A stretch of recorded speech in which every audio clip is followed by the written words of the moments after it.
Hi everyone. Right, today I'm going to be doing a review of the Eleglide Citycrosser electric bike. Now, this particular bike has been kindly supplied by Geek Buying. They've currently got a promotion on and it's incredibly good value for money, so what I'll do is I'll leave a link in the description.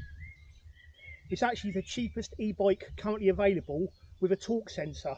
So it's got torque sensing pedal assist. It's also one of the lightest e-bikes in its category. I've actually weighed it myself and it comes in at 18.9 kilograms, which is fairly light for an e-bike. They do actually quote 22 kilos on the website, but I do believe, obviously I haven't fitted the front rack, but I've weighed it myself and it comes in at 18.9 kilos. So anyway, let's talk a little bit about the bike. Right, it's as you can see, it's a hybrid bike. It's a rigid frame, hasn't got any suspension. It's obviously aimed as a kind of like an urban commuter bike. It has a 250 watt hub motor, which is 250 watt geared hub motor, 36 volt. It's got a 360 watt hour battery, 36 volt 10 amp hours, which is nicely integrated into the frame. Yeah, so far I'm really impressed with it. I think for the money it's amazing value for money. So far I've done 12 miles. I started off today with a fully charged battery, and I've literally just lost 1 bar off the battery indicator, so I've lost about 20% of the battery, and I've done about 1,000 feet of climbing. Now, as far as performance is concerned, I would say it's on a par with any other sort of 250 watt hub motor. It's certainly no better or no worse. The motor itself does emit quite an audible whine when it's under load. I'd say it's one of the noisier 250 watt motors I've come across. I would say it's probably the same motor used in the Eleglide M1 Plus, which I've tested before. It certainly sounds very similar. We've got Shimano Tourney drivetrain down here, which is a 7-speed, pretty standard on a bike at this price. It's got a 14 to 28 freewheel, and I believe we've got a 42 tooth chainring on the front. Feels like a 42 tooth anyway. We've got a nice Shimano 7-speed trigger shifter, and of course we've got mud guards, and also this bike does come supplied with a front pannier rack, which I didn't fit for this ride, but it has got a front pannier rack, and it also comes with a front headlight which plugs into the system, and also they supply a rear light as well, which it runs off batteries, so I think AA batteries. But yeah, so far I'm really impressed with this bike. You know, for I believe the current price on offer is around about £699, and in all honesty, for that sort of money, for a torque sensing e-bike for £699, I think is absolutely amazing value for money. Now, the torque sensor on this bike does work very well. It's very reactive to pedalling input. It's very responsive. It's very comfortable. The saddle's absolutely fine. It's got these nice riser handlebars, which put you in kind of a nice riding position. Obviously the stem's angled up slightly. Obviously if you wanted to flip the stem for a more sporty riding position, you could do. But another thing I like about this bike is it's really well finished off, like a pearlescent white paint finish. There you go, that's the hub motor. Like I said, I believe that's the same motor that's used on the Eleglide M1 Plus. Now these mechanical disc brakes are okay, they're not brilliant. They do work, but they're a little bit noisy, and as with all mechanical brakes, they lack bite. Now the tyres are, I've looked them up, they are CST Platinum.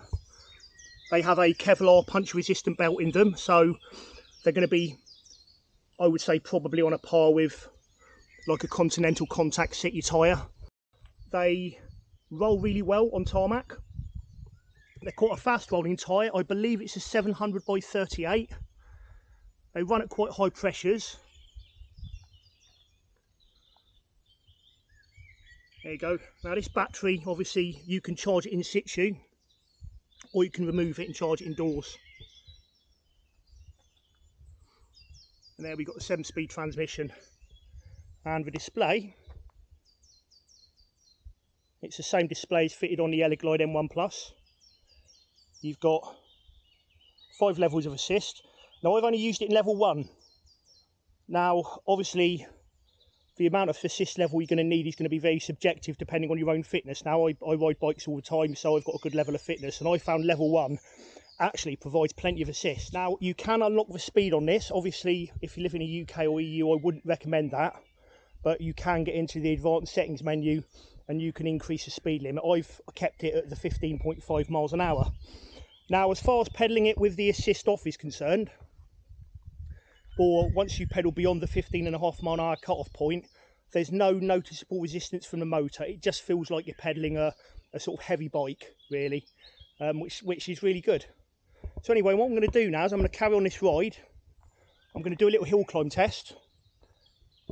The total ride today is going to be about 32 miles. I will put up a picture of the route, and I'll also let you know how much battery I've got left at the end of the ride. Right, let's go. As you can see, the assist kicks in really responsively. It's level 2, level 3,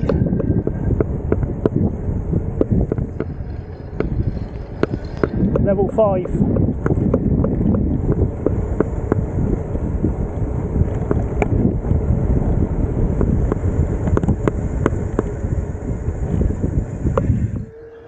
Right, we're just going to start our hill climb test. Now, this is a hill I've ridden up many times before on different e-bikes. It's not a particularly big hill. I suppose it's about half a mile tops, possibly. It's about 150, 160 feet of elevation. Steepest section being around about 12% gradient. So as always, I'm going to keep it in the assist level that I'm comfortable with, and so far level 1 seems to be doing just fine. If my heart rate starts to creep up a little bit, I'll put it up to level 2.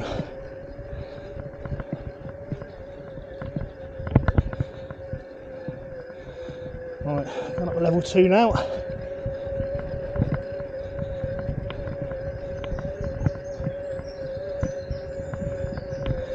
Yeah, currently at 8%, 9%,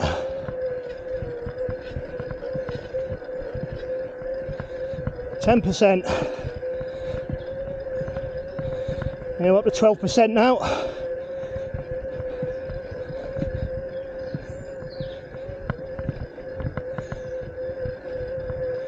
Still fairly comfortable. I'm working, but not in putting in too much of an effort.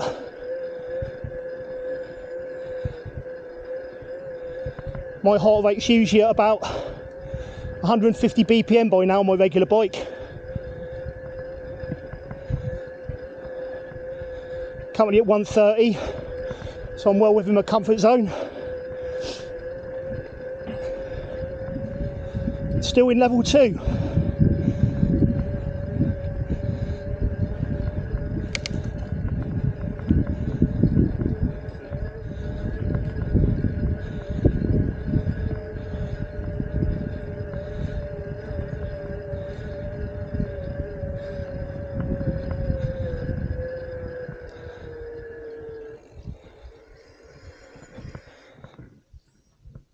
There we go, that's a hill climb done. It made fairly short work of that. Didn't really have to put in much of an effort. Right, I'm just gonna have a quick ride out to Burrator Lake.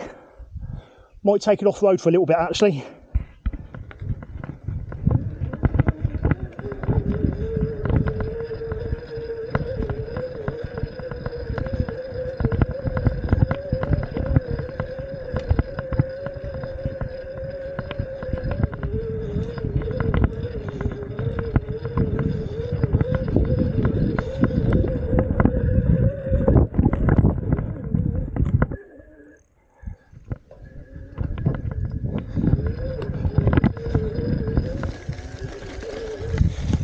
Yeah, so if any of you are wondering if you can ride the Eleglide Citycrosser on gravel, you can do. I'd say lower the pressures by about 15 psi and you'll be okay.